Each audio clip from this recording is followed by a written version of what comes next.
And we a little bit louder. I like that. Awesome. Okay, here we go.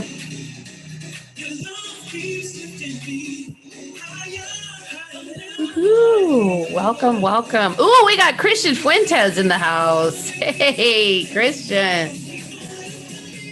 And we've got nice to see everybody. Welcome, welcome, welcome. Sweet. Jim West. Hey, Kelly Lozano, Lisa Kirkpatrick, Nikki Mason, Remy Runyon. Hey, Remy. Good to see everybody. Barrow Porter in San Diego. Charles Calderon. Good. Yeah, I see all the people jumping in. All righty. We are going to go ahead. I'm going to get us started. I don't want to waste any time with our VIP guest. We've got one of my favorite people on, you guys, Tristan Ahumada, who, if you're not watching and following what he's doing, you probably are, because he's got the largest real estate online community in the industry. But if you're not following him, you need to be. And I'm going to explain to you a little bit about one of the reasons why I'm so tuned in to what Tristan's doing. Tristan, I'm kind of creepily like watching everything you do. And don't get creeped out. Well, we're friends, so it's okay. What's that? We're friends, so it's okay. Yeah. So Tristan is, so he's an agent. He and I are both the owner of our offices. He's in Westlake Village, and I'm in Rancho Cucamonga, and the owner of our offices own one another. We're like in sister offices. So Tristan was he started out obviously as an agent, and over the course of the last several years, I've literally watched and seen him build lab coat agents. And it's been an amazing thing to watch and to witness. And it's been an incredible gift to our real estate community. When Facebook groups were really becoming a thing, and I want to say it was like 2012, 2011, 12, 13, Facebook groups in our industry were really starting to become, really important. And a lot of groups were all about like mega agents and, leadership and succeeding at this really high level, which is awesome. And we needed it. But Tristan, he filled another need, and that was to the everyday agent who's just trying to make it, putting one foot in front of the other. And agents, that's what was needed. And he has united the real estate nation. Really, he's united the real estate nation to share, collaborate in a kind way. Tristan, when I think of you, I think of kindness, and in a way that is literally enriched the businesses all over the country. And Tristan provided something that that no other major entity did. And it's a real community.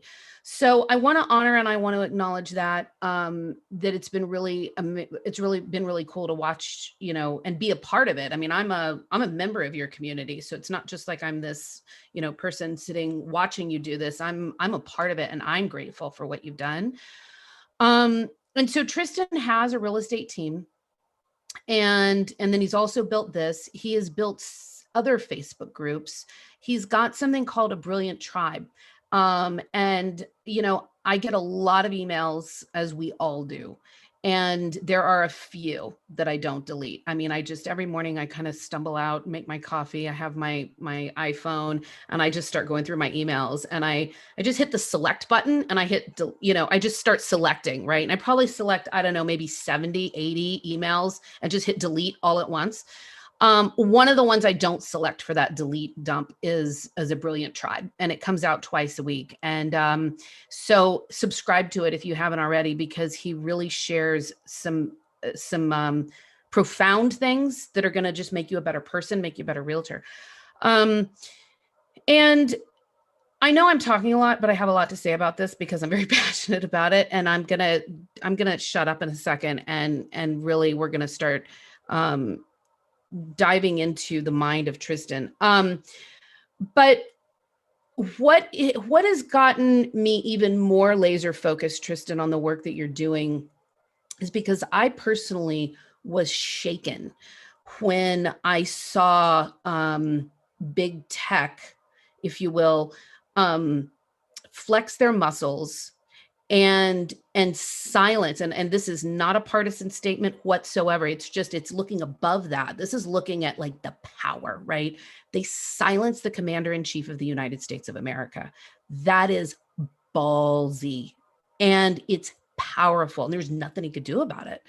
And I just was like, wow, that is the power of big tech. Really kind of hit home for me.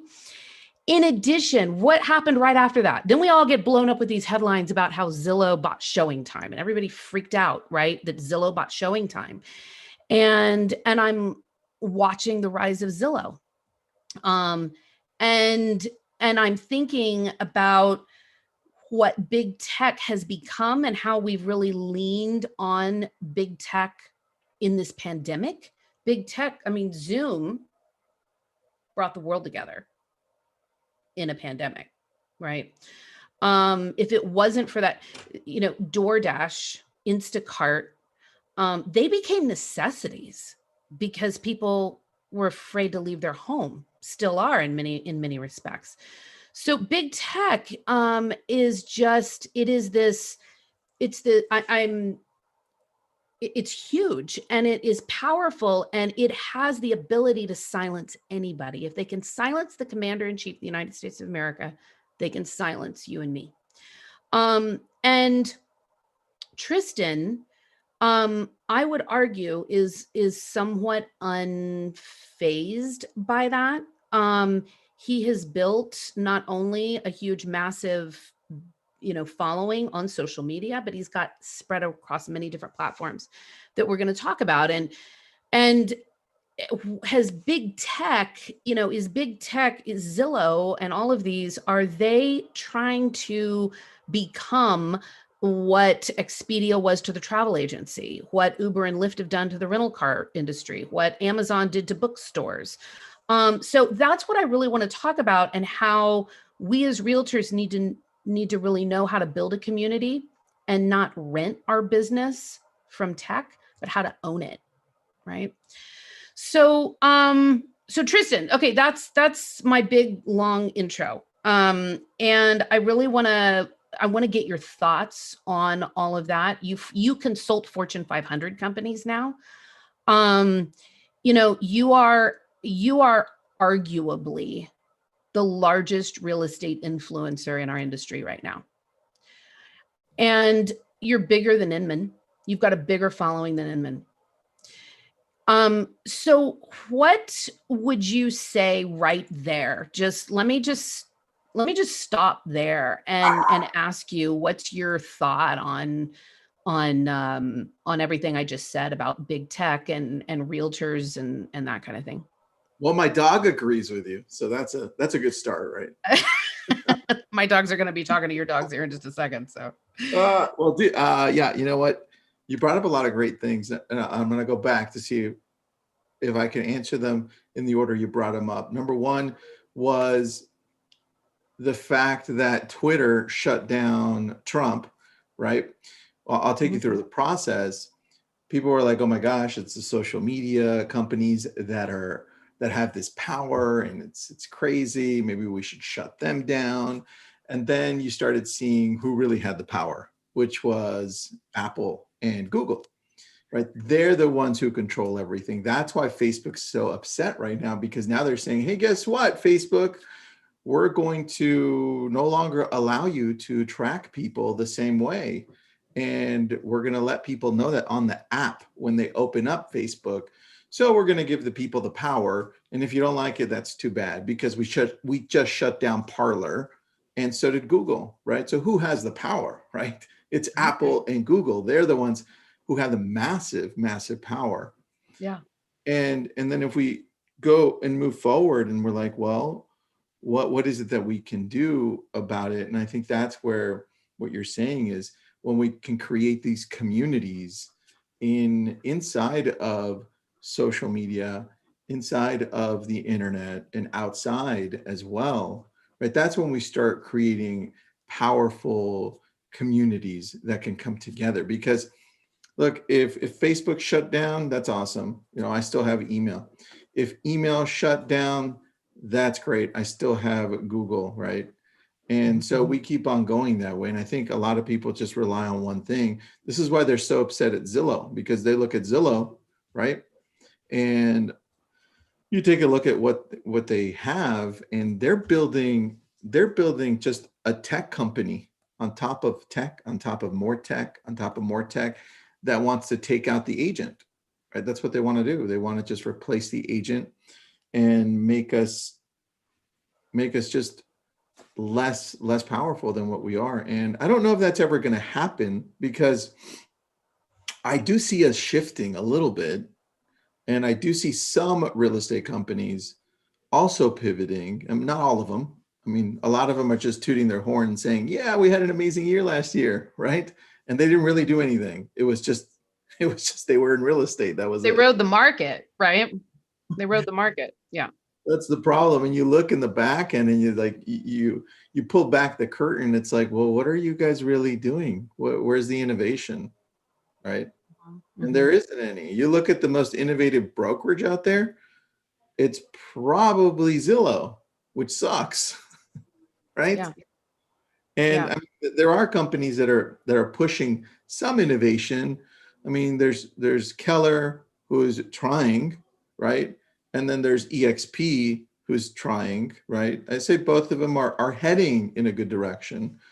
And then you have Compass, who's not really trying, they're just purchasing, right? They're purchasing the tech companies, which in essence could be translated into innovation, but not directly.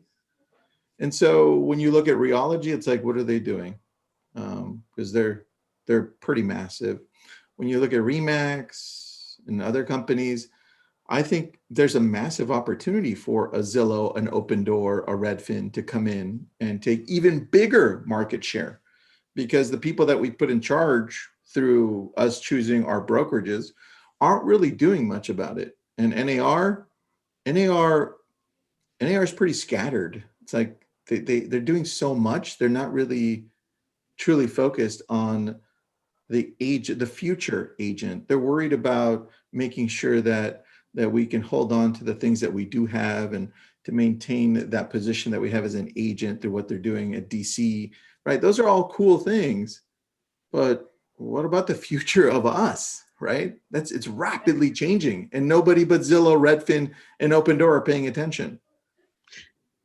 So what's got 100%, what's got me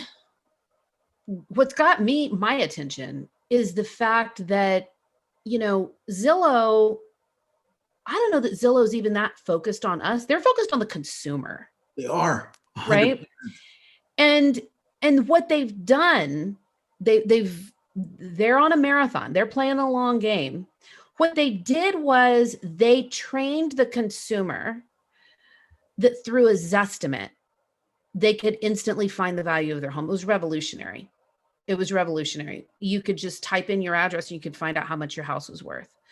And that was how they really captured the attention, captured the hearts.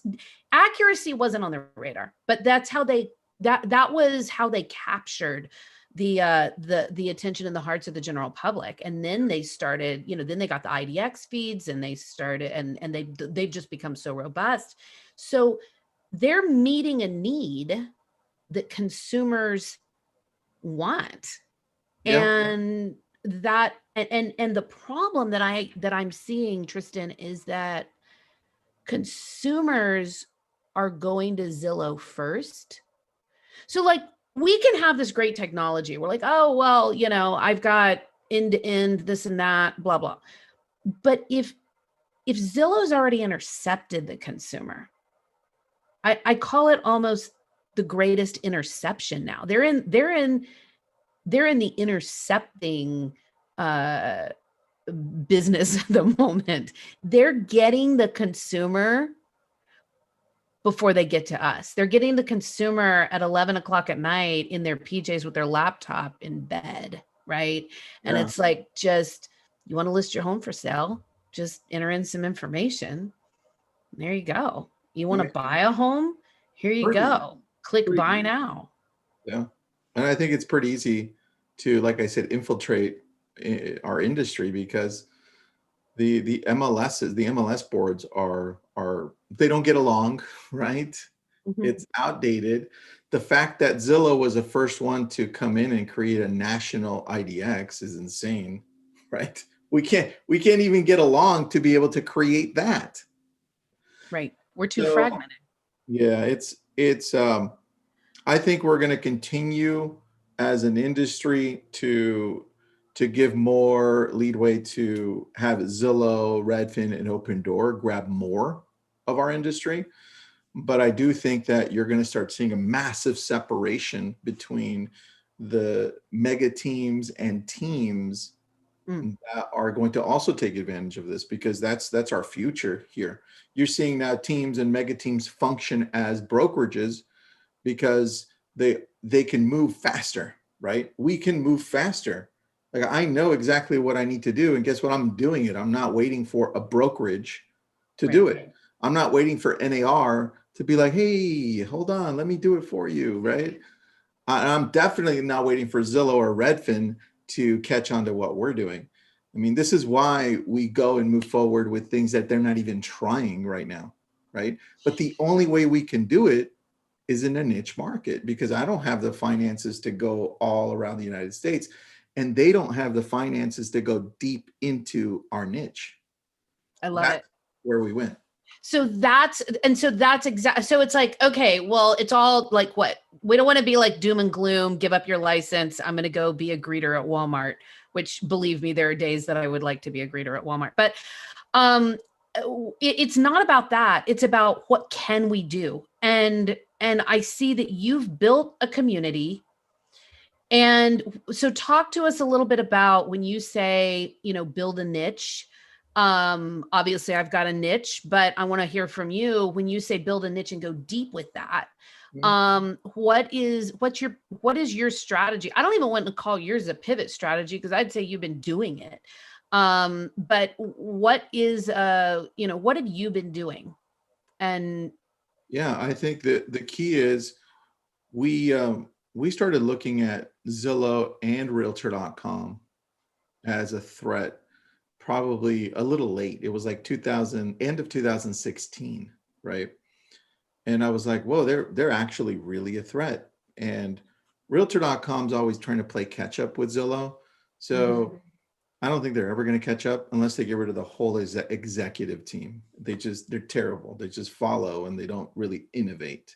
Yeah. Zillow, on the other hand, innovates because it was Spencer Raskoff at the top and now Richard Barton, right?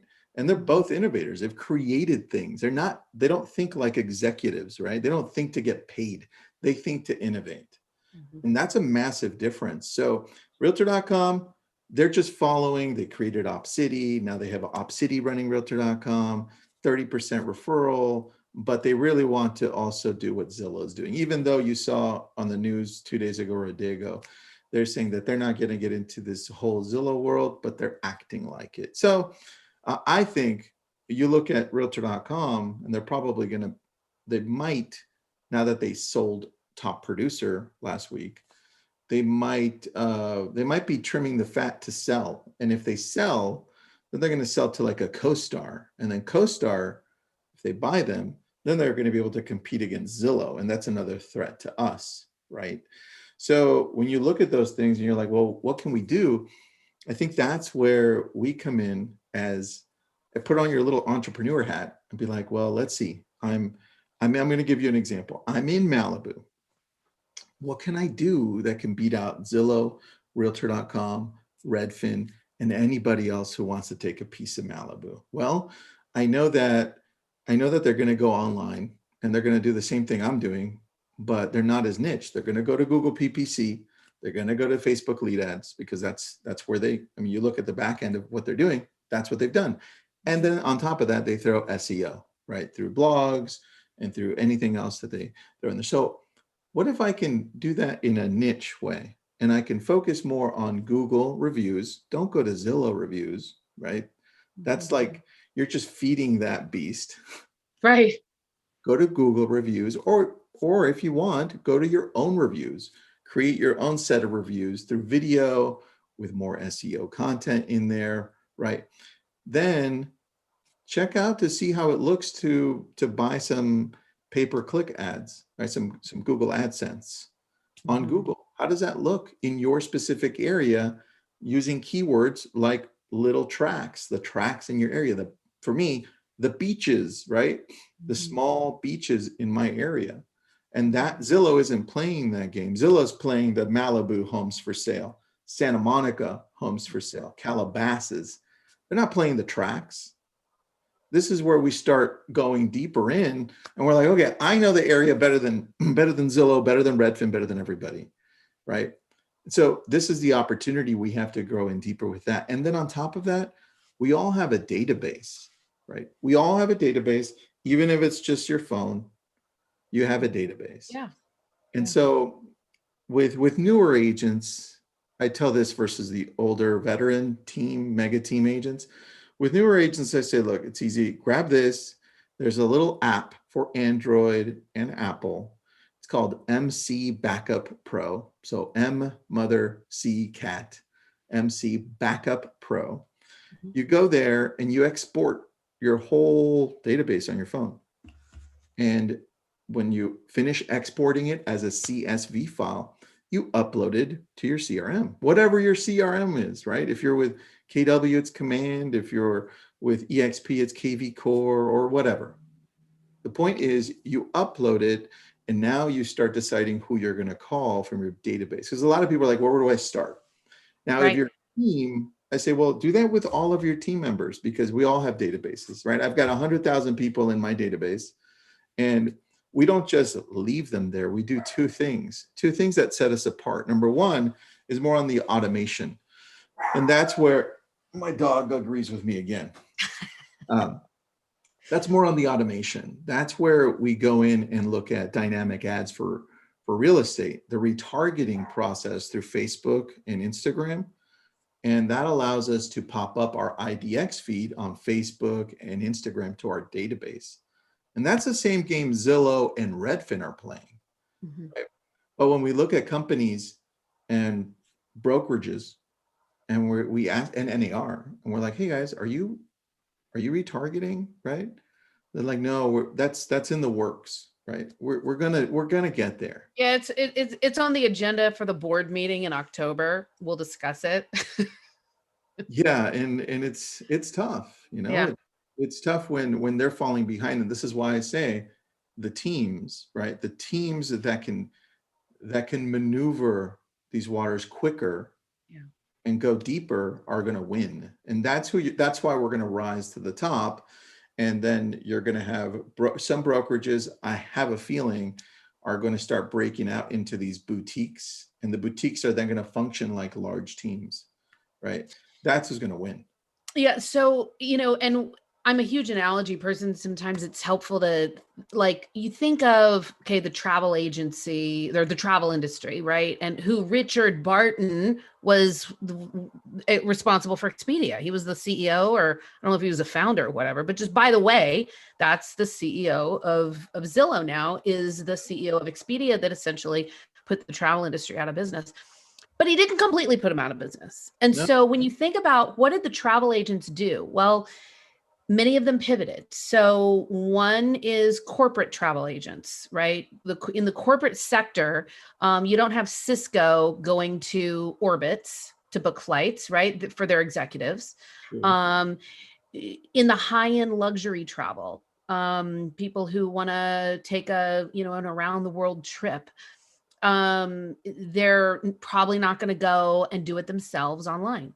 You look at, okay, Uber. Did Uber really put all taxi cabs out of business? Well, not exactly. I mean, limos, right? If you're going to go out for a night on the town, I'm not going to wait for an Uber. I'm going to do like a limo with your friends, right?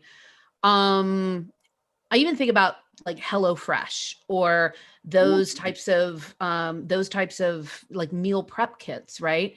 So, how much are they taking over? And Instacart, how much are they taking over from the grocery business? What if Instacart decided to like build their own warehouses and stock all their own groceries, right? They're kind of in the middle. But then you've got private chefs, because it's not enough. Like, I don't want, like, I tried the meal kit thing and it's a lot of work. You still have to like prepare it, right? I'm not a cook. So, I've got a private chef that comes in twice a week and he Yeah. makes all the meals for my whole family. And so, there are these, you just, like you said, you go deeper, you go, you find that place, but the masses aren't gonna do it. Mhm. And so it's just like you said.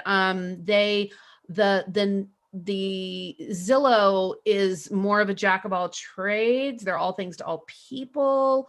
Mhm. um I'm look, I live about 50 miles from Malibu. I wouldn't touch that market if my life depended on it, because it's like a foreign, I mean, it is so niched. I wouldn't list a house there. I'm too far away. I don't know the intricacies of it all.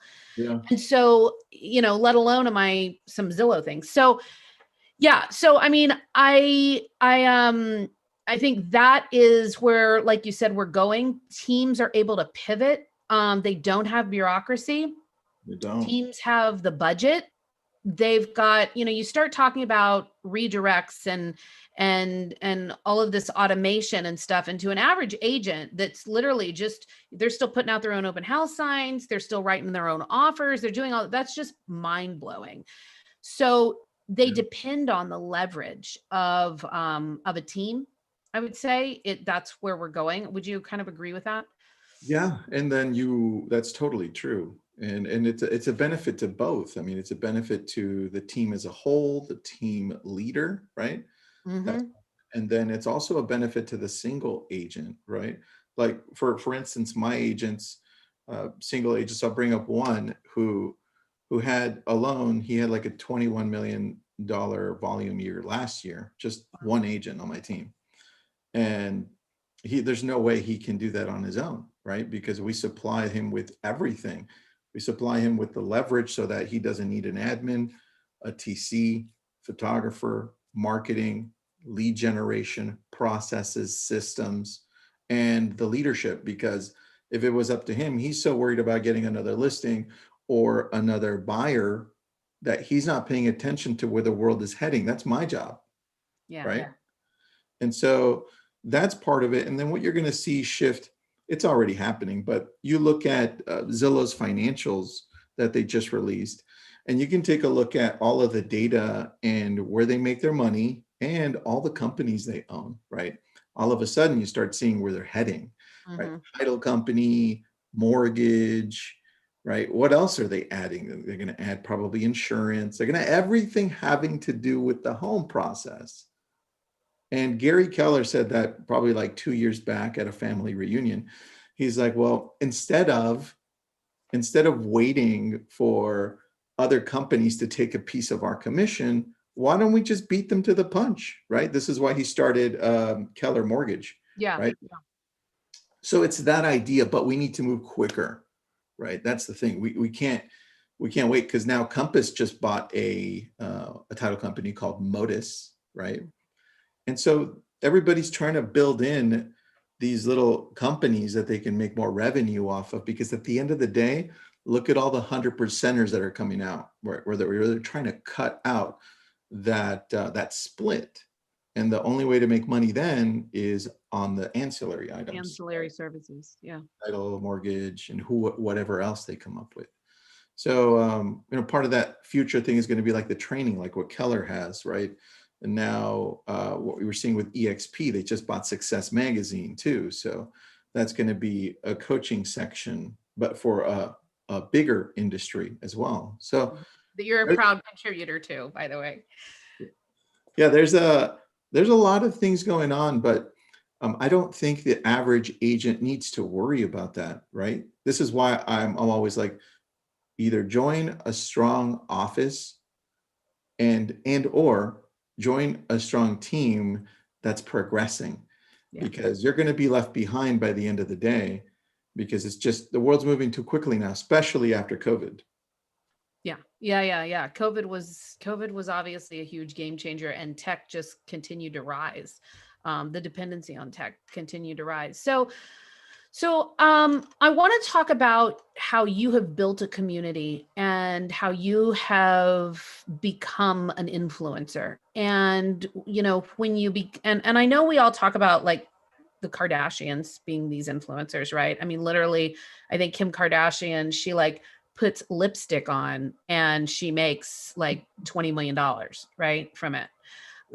So but the concept is that you become so credible and trustworthy and knowledgeable about a thing that anyone who's listening to you is going to follow what you say and follow what you do. Yep. And um and so so if we as realtors, we're the boots on the ground, right? We're the boots on the ground. We're kind of the grassroots. If we build that community and we build that trust, and it doesn't have to be, you've got what, 160,000 realtors or something like that in all of your stuff, something. It doesn't have to be that, but it can be dominate your Yeah. neighborhood, dominate your territory, your area, whatever. Still, I will say the most formidable competitor to go up against in a listing appointment is the neighborhood realtor, the most formidable opponent. And so when you have got that kind of an influence, how do you build it? How do you build a community? What That's a would you great say to somebody? question. And I think first, I think we need to define the word community, because Yeah. there's different senses to it. And I think, for one, if you're thinking community, whatever that looks like to you, I'm going to just bring some other aspects to it. It Mhm. can be a community, can be email, right? That could be one. It could be social, so Facebook, Instagram, YouTube, whatever that looks like, right? Two. And that could be actual community, like you, like Laurel said, where people know you in the neighborhood because you either mail, or you've door knocked in the past, or you have open houses, or you're just known in the neighborhood for what you do in the community, right? Mhm. So it's a combination of all of those things, and it looks different for every person. And I think that's where you need to look at and say, well, where do I gravitate to? Because whatever you gravitate to, you're going to have to expand on that. Mhm. Because the problem is, look at what happened with Rex. You've heard of Rex or no? Well, Rex. So Rex is this company that uses Zillow to advertise all of their listings, and they cut out the buyer's agent and they discount the listing agent. But now they're pissed off at Zillow because Zillow's found a way to cut them out. it's jeez. it's hilarious. But they only had one venue, and that was Zillow, right? Which is hilarious, because they were trying to cut out the agent, us, Wow. and now they just got cut off. So when you just rely on one thing, you start having problems in the future because you don't know what's going to change. So I'll give you an example. Everybody's got the database that I told you on your phone. The first thing I would do is I would start looking at creating some type of a newsletter, some type of communication by email. Because what I've learned over the last 2 years is that email is alive and doing extremely well. The Mhm. problem is that most of us are terrible at delivering a message. And so it looks like spam, right? It's here are the rates, check out what I listed, check out what I sold, and stuff like that. And that's a Mhm. challenge because most people don't want to hear that. They Mhm. want it, they want you to stand out with information that's relevant to them. Mhm. And so that's one. So start a newsletter for your community, whatever that looks like. Then number two is you need to be on social. And I tell people, well, gravitate to where you go to. If it's Facebook, awesome. Go all in. If it's TikTok, Great. To TikTok. I have a few real estate friends that have over 1 million followers on TikTok and they get business from it. If Mhm. it's Instagram, do it. If it's YouTube, I know this great agent. His name's Ken Posick. He's out of Florida, Orlando. And he does these YouTube lives and he has people jumping into the live asking about Orlando and where to move because that's what he's created, Mhm. right? That's his community. So I suggest that you really think about where you're gravitating to and go deeper on that because a lot of people are like, well, I just posted to Facebook and that was great, but there's a lot more to it, right? There's a process, and I'll take you through the process right now. I created the simple process that you can remember so that you can actually post. Well, hold on. Susan's got a question. In Orange County, we've always had our own escrow and usual title and title company. Yeah, great point, Suzanne. I would agree. Own title, own escrow. Great job on that. Mhm. All right, so let's go back to social. I created this acronym that's STAY. It's stay, right? Easy to remember. You're always going to remember it. Remember stay. You want people to stay on your social. And it cycles through. You can use this daily, like STAY, Monday, Tuesday, Wednesday, Thursday, and continue to go through it. Or you can do it all in one day. And S is you have to sell with a story.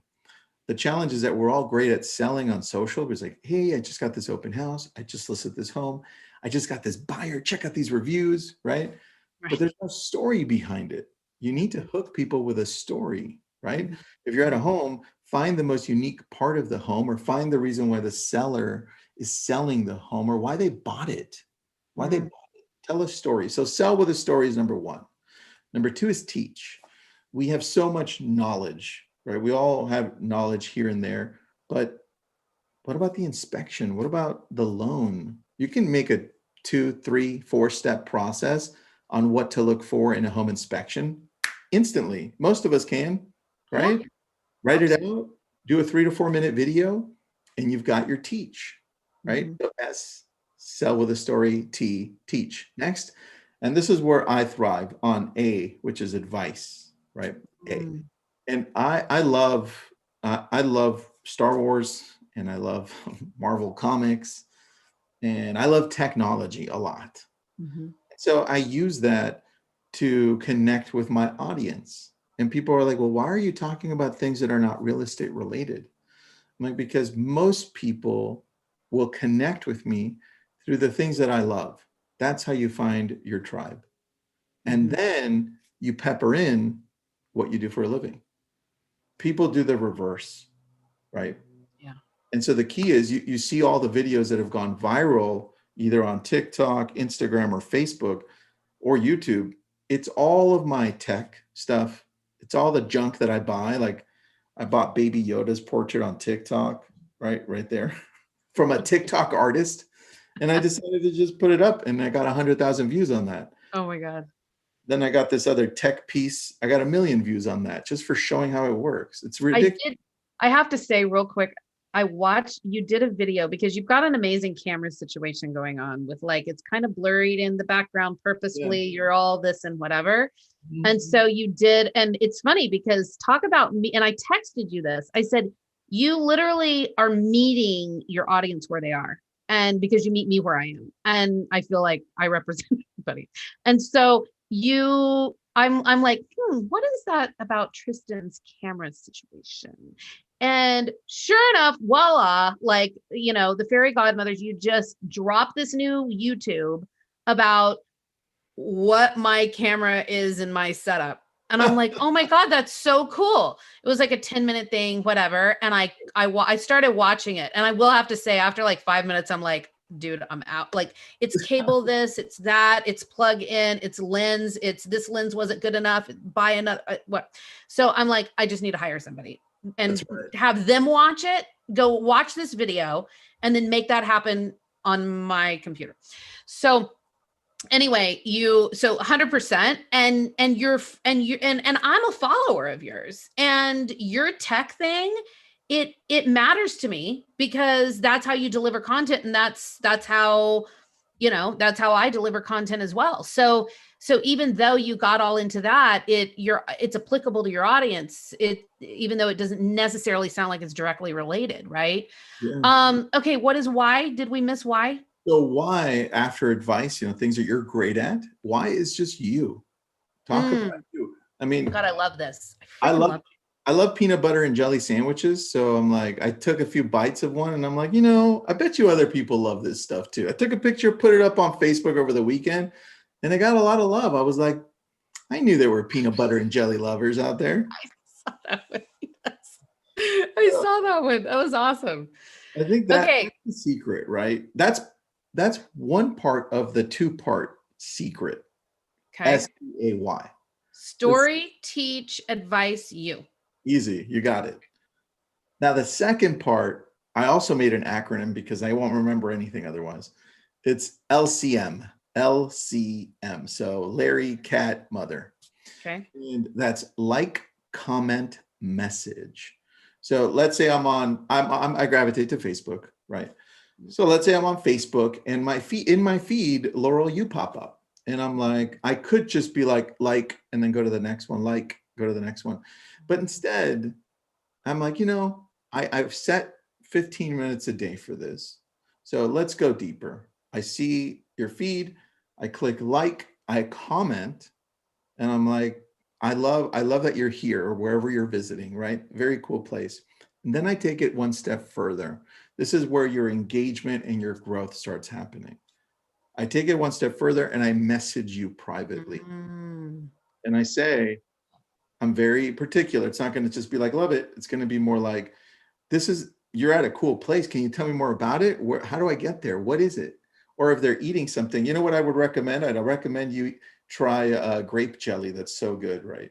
Or something deeper about that. The thing is, we're so superficial sometimes, right?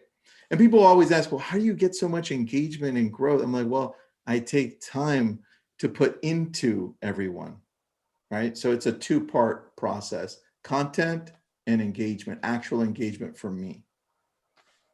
Okay, so I love that. And admittedly, I very rarely message people that I don't know. So this is a learning moment. Laurel, you need to start messaging people. I don't comment enough because I get a whole bunch of notifications. And so then I'm about that post and then I'm like, okay, I'm out. And then, but I am a liker. I'm a liker and I'm a lover. I do both of those. I like, love, that. And I'm a laugher, the hot, whatever emoji. Yeah, I So, love okay. Okay. So I'm going to be better about that. That's excellent. Now, let me ask you this because, okay, you've got a real estate team. Mhm. You do business in, you sell ultra high end luxury, which is a lot of work, right? I mean, my husband he's not in real estate, but his client base, matter of fact, you all have a mutual client. His client base is ultra high end luxury clients. And the be careful what you wish for because they're a lot of work. Yeah. Right. So it's not like you can just put them on some automated drip thing and they're happy. I mean, they're a lot of work. So you've got that. You've got lab coat agents. You also, you're a contributor to Success magazine. You've got multiple Facebook groups. I know you do a lot of stuff for KW Command. You do your brilliant tribe. That takes a lot of time. And the thing about you is you are freaking consistent. You are consistent and you do it over time over task over time. And that's just, that's how you're not like one of these one-hit wonders that you see. So talk about what's a day in the life of Tristan and how do you do all this? Plus you're a husband and a dad as well, right? When you put it all like that, I'm like, crap. That's a lot of stuff. How do I eat? How do you eat? How do you even make a peanut butter and jelly sandwich, right? Well, I'll start with it. It's a mindset shift that happened over a period of a few years. So it didn't just happen. It was it started from always pushing myself and always taking on more than I thought I could take, and then figuring it out on the way there. So my philosophy is like, I think it's yours too, Laurel, Mhm. which is ready, shoot, aim, right? And Yeah. then Right. kind of like make sure you can try again after you fix the aiming part. Yeah. And so a lot of us are always stuck in the aiming and we never end up shooting, right? And I think that's a challenge because we're always waiting for things to be perfect, or we're waiting for things to just come around until we make it happen. And I think that is something that you have to rewire in your brain, because there's a lot of fear that goes on there. And I Mm. think once you start getting comfortable with feeling uncomfortable consistently, you then are like, I can live here. And that's for me, talking to a lot of executives, a lot of C-level executives, a lot of entrepreneurs. You find that they live in that world and they're consistently uncomfortable, but they're okay being uncomfortable. So You know, just real quick, my husband and I had dinner last couple weekends ago with some friends, and he's a doctor and she's a dentist, and Sean and I are both entrepreneurs. And it was interesting. They made this comment. He said, we went the traditional route, meaning they went the traditional route. You go to college, you go to medical school, you do this, you're pretty much guaranteed a life path, right? He didn't see what he did as risky. He said, you and Sean are risk takers. You just live on that risk. And I would say absolutely. I mean, that's kind of what you just said. It's like you're constantly living like on risk, right? And yeah, so, and that is a mind shift. I mean, it's all, you got to survive. So yeah, it, I think it's an interesting mind shift. for people that are wondering, it's like, well, how do I get there? It's a process where you have to rewire your brain. And when you do a lot more research on how the brain works, you can rewire your brain. You can start creating a better system so that all of a sudden it actually starts rewiring. Your neurons start going a different path because you're continually exposing it that to new great things. And if we have up to, what was it, 70,000 thoughts a day. And the problem is that most of us have the same thoughts every day because we don't put ourselves in new situations or try to learn something. Mhm. That's always been a challenge that I find with most people. They're comfortable, right? And this is why you find even companies function like people, where they get comfortable, right? We were just talking about Rheology and other companies like them, which are comfortable. It's like, yeah, you know what? I did great last year, but they didn't do anything. It was the market that did everything for us, right? Yeah, and the nice thing, Tristan, about you is that you curate this content and you put it in a brilliant tribe. So I'm like, oh, cool. I don't have to go search on like, the podcast store, or I don't have to go search on Amazon or whatever. I just can wait for the brilliant tribe to hit my inbox. And he literally puts, this is what I'm reading. This is what I'm doing. This is what I'm watching. This is what I'm working on. And it's like, oh, cool. Just click, click, click, click, click. And then I've got my treadmill right behind me, and that's what I'll just pop in, like a podcast that you're listening to, and it's like, boom, there's my treadmill activity right there. I love So that. what is okay, so the mindset shift, right? So Mindset shift, I think what we've all heard Jim Rohn's quote about the five people you surround yourself with is who you become. yeah. And that's been resaid and resaid over hundreds and thousands of years, and by different philosophers and different people. And it's just something that's true. I mean, these people that you hang out with, right, whether it's virtual, right, whether it's actually in person, will determine who you become, because it also determines how you think, what you're thinking about, what you're doing, what you're spending your time on. And all of that is who we are, right? All of our actions, all of our thoughts. And I think we don't pay attention to that. We don't pay attention to the small actions and thoughts that come through our head on a daily basis. And we don't guard our minds. Check this out. We get offended as people. I get offended when somebody would put their hands on me and be like, no, or they would push me. Or, I mean, what if they punch me? I'd be Mhm. pissed off, right? But we don't give a damn what we listen to. And our minds are even more important than anything else. We just sit and watch crap on TV like, but we're being assaulted. It's the same thing, but we don't see it that way. And yet people just binge watch Netflix or Hulu or whatever you're watching, Mhm. which is nothing, there's nothing wrong with watching television, right? I'm just saying this is what people do and have it on the background continuously. It's like they never stop. And they just feed, yeah, you just feed your mind, which is more powerful than everything.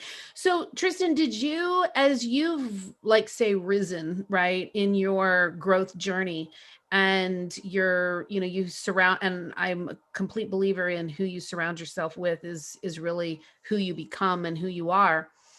Um, I imagine you had to let go of some people. Yeah. And that's what I love about Facebook. You could just click and not follow them anymore. Because Yeah. it also it also starts on social media.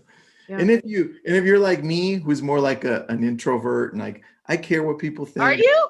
I don't want to, yeah, I know it's crazy. I don't want to hurt people's feelings, right? That's me. You're a nice guy. Yeah. And I'm like, if I unfollow this person, they're gonna know. But now Facebook has allowed you to click on it, unfollow them, and they won't even know. So to them, Yeah. they don't even know. And so yeah, I think it's just as important. And even your close inner circle, right? You've probably outgrown, my guess is you've outgrown people throughout your life, and you've Yeah, had to be okay with continuing on your journey and finding new people. that's true because you have different conversations.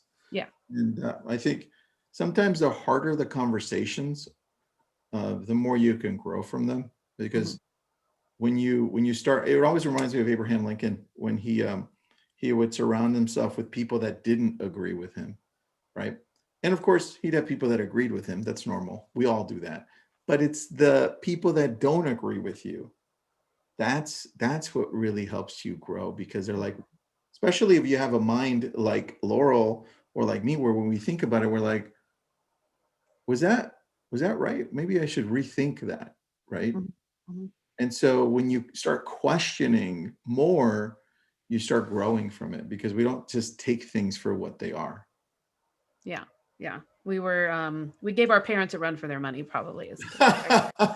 Like, is that really the case? So Really.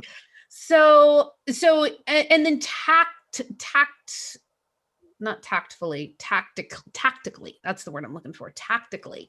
So, who do you have? I mean, how do you do it all? Really? I mean, so the mindset shift, the people you surround yourself with, but literally, like, who puts your listings in the MLS? Who sends out your DocuSigns? Who Yeah. makes sure that all of your emails are out? Who handles all of your retargeting stuff? Like, who's handling the tribe of Tristan So to make this whole operation function? I've had to I've had to learn how to delegate better and how Mm. to hire better. And the moment that I started hiring, for me, this is for me, okay? It could be different for most people or some people. The moment that I started looking at hiring people that are kind in their approach and that have strong values, right? That's when my business started changing. Mm. Because for so many years, people would tell me, "Oh, Tristan, you're too kind. You're not just your style is just no. You're not going to make it in the business world, right?" And I actually believed that. I would try to change and be hard with people and be like, "No, no, no." Like, but I finally over the years accepted that this is just me, and so with that, I started hiring people that I could enjoy working with, and from there, I started letting go of a lot. So now you have Tristan and Associates. It has a longtime friend from when she was 6 years old, a family friend. She's running Tristan and Associates as a director of operations. We That's have your team? That's my Tristan and Associates real estate team, Okay. right? And then I have a marketing director. I've got a lead coordinator that has been with me for like 7, 8 years. And then I have my team leaders who have each been with me for over 10 years. So obviously I love relationships, right? And that's one section. And I have like a team of 14 there. Okay. Then I have lab coat agents, and I've had to grow lab coat agents over the last few years to be able to do other things, or else I'll never get anything else done in real estate. And so I have a director of ops there, a communications director, a marketing director, a tech person, and a whole bunch of virtual assistants that make stuff happen on the back. Mhm. Right. And then during COVID, I'm like, well, A Brilliant Tribe's doing pretty well. Why don't we create a consulting company out of it for tech companies? Mhm. And so I created a team around that. I started with an executive admin, a virtual assistant executive admin. And then I made him a director of ops and hired other people around him. And now I'm running a consulting company for tech companies. And we're Mhm. doing really well there. But it's all the people you bring in. And I think they just have to have the same vision you do and operate in the same fashion so that you get along. So when people ask me, how do you do it all? And I would say the same thing to you. How do you do it all? The answer is I don't do it all, right? Yeah. The only you've got these teams. You've got a team, you've got three teams that make it all happen. Yeah. And so that becomes a leadership skill. Leadership, that's a whole other show, right? But leadership is a different skill set than what you get your real estate license for, than what they teach you in how to practice real estate, right? So that's leadership. It's a different skill set. And so that's what you've mastered. And then you're also a content machine, dude. Like, you're a freaking content machine. You just pound out content. I mean, from webinars to interviews and posts and your emails. It's amazing. And so we are coming upon the top of the hour, and I've loved this conversation. I've loved every minute of it. And is there anything that you would like to leave us with, um, Tristan, with regards to anything you've talked about, building a community, the future of real estate, Yeah, I want and to any leave you with advice you give? something super simple that you reminded me of when you said I'm a content machine. Yep. So people don't know that I'm kind of a little bit scared of the camera when it comes to doing it by myself. Okay.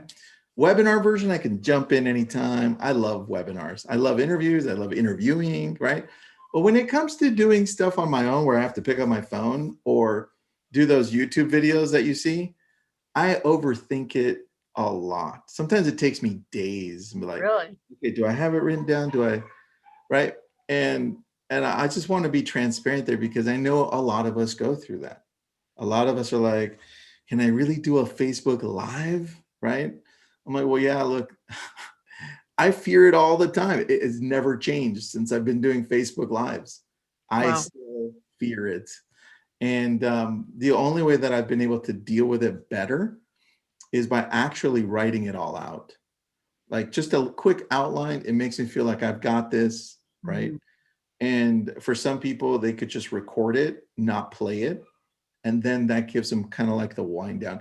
I was doing it. My daughter sometimes sits to my right here doing her homework. And I was going through it like 2 days ago live with YouTube that I just did. And she looked at me like, what are you doing? I'm like, look, I have to do this, okay? And so even she was judging me, Love but it. that's what I wanted to leave. That is awesome, and that's good to know. And what I would say that you are hyper in tune with, that everyone that everyone has the ability to do, is realize and recognize that you have information to share. And I think that is the most under recognized gift that we have as realtors, that we have expertise, we have information, we have tools to share that people need. And when you can realize that the life of a realtor, even in an everyday, is like this content bank of information, then you just start tapping into it and sharing it. And it's just, it's, that's how you feed your community. Then that's how you build it. That's So it. excellent. All right, my friend. Thank you so, so much. We have got our next Ask the Experts is going to be in honor of the Women's History Month. My three BFFs talk about the 5 people that you surround yourself with. Via Williams, Adelina Rochar, and Christy Belt Grossman. We will be all on and sharing how we have all built businesses and all the behind the scenes stuff, including how we are a little bit of a hot mess as mothers. So in any case, all right, you guys, thanks again, and appreciate it. We'll see you around. Bye. Bye.